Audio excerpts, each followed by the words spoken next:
Hello बच्चों, चलिए प्रश्न को देखते हैं।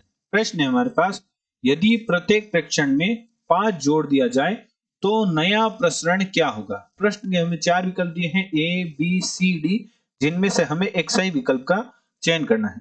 चलिए सर्वप्रथम हम प्रश्न के लिए मुख्य अवधारणा लिखते हैं। मुख्य अवधारणा मुख्य अवधारणा में उदाहरण के तौर पर मान लीजिए हमारे पास कुछ प्रेक्षण दे रखे हैं जो कि कुछ इस प्रकार है, x1, x2, x3 dash dash dash xn, जिनका जो प्रसरण है हमारे पास प्रसरण है वह है सिग्मा का वर्ग। ये हमारे पास प्रसरण है और हमारे पास मानक विचलन यदि सिग्मा है, ये हमारे पास मानक विचलन है। तो यदि प्रत्येक प्रेक्षण के साथ हम k जोड़े या k घटाएं, या प्रत्येक प्रेक्षण में हम कोई k जोड़े या k घटाएं, जहां k क्या है, एक अचर राशि है, या किसी अचर राशि की गुणा करें, तो हमारे नए प्रसरण और मानक विचलन में क्या परिवर्तन आता है उसका अध्ययन करते हैं। तो हम कुछ सारणी इस प्रकार बनाते हैं कि हम मान लेते हैं पुराना हमारा जो प्रसरण पुराना जो हमारा प्रसरण है वह हमारे पास सिग्मा का वर्ग, और मानक विचलन हमारे पास है सिग्मा। तो नया प्रसरण और नया मानक विचलन, यदि हम प्रत्येक प्रेक्षण में कोई p है अचर राशि, उसे जोड़े या घटाएं तो जो हमारे नए जो प्रसरण और मानक विचलन में परिवर्तन आएगा वह कोई परिवर्तन नहीं आएगा। जो हमारा पुराना प्रसरण और मानक विचलन है वही नए प्रेक्षण में किसी अचर राशि को जोड़ने व घटाने पर जो हमारे नए प्रेक्षण प्राप्त होंगे उनका प्रसरण और मानक विचलन वही रहेगा जो पुराना है।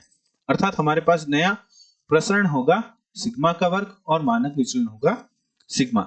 जिसे हम उदाहरण की सहायता से देखें तो हमने मान लीजिए कोई अचर राशि जोड़ी है, p जोड़ी है प्रत्येक प्रेक्षण के साथ, तो x1 plus p, x2 plus p, x3 plus p, इस प्रकार हमने प्रत्येक प्रेक्षण के साथ कोई अचर राशि p जोड़ी है।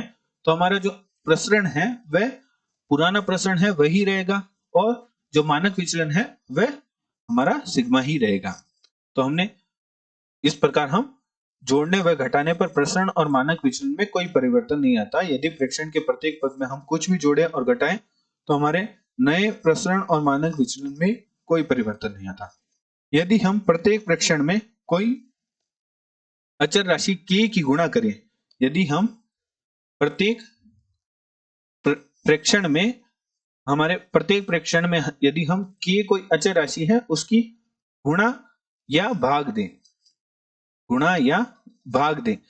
तो हमारे जो प्रसरण और मानक विचलन में जो परिवर्तन आएगा, प्रसरण में हमारे पास परिवर्तन आएगा वह आएगा k का वर्ग गुणा जो पुराना प्रसरण है वह। यदि हम गुणा कर रहे हैं तो हमारा k का वर्ग गुणा पुराना प्रसरण आ जाएगा। यदि हम भाग दे रहे हैं तो पुराना प्रसरण बटा k का वर्ग आ जाएगा। अर्थात गुणा के उदाहरण को यदि हम देखें कि यदि हम प्रत्येक प्रेक्षण में k कोई हमारी अचर राशि है उसकी हम गुणा कर रहे हैं, तो हमारे पास कुछ इस प्रकार नए प्रेक्षण प्राप्त होंगे, kx1, kx2, kx3। प्रत्येक प्रेक्षण के साथ हमने कोई k अचर राशि है उसकी गुणा कर दी, तो हमारा जो नया प्रसरण होगा वह हमारे पास हो जाएगा k का वर्ग गुणा सिग्मा का वर्ग। और हमारे जो मानक विचलन में जो परिवर्तन आएगा वह हमारे पास आएगा k का मापांक गुणा जो पुराना मानक विचलन है वह। तो हमारे जो मानक विचलन में परिवर्तन आएगा वह आएगा k का मापांक गुणा पुराना मानक विचलन। तो यदि हम प्रेक्षण में कोई अचर राशि जोड़े या घटाएं तो हमारे पास जो पुराना प्रेक्षण होता है, जो पुराना प्रसरण और मानक विचलन होता है, वही नया प्रसरण और मानक विचलन रहता है।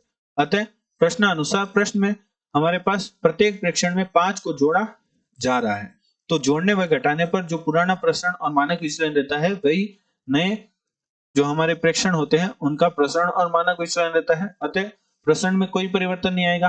तो यदि हम माने कि पुराना प्रसरण हमारे पास सिग्मा का वर्ग है तो नया प्रसरण भी हमारे पास सिग्मा का वर्ग ही रहेगा। अतः हमारे प्रश्न का ए विकल्प सही उत्तर होगा। आशा करते हैं आपको प्रश्न का समझ आया होगा। धन्यवाद।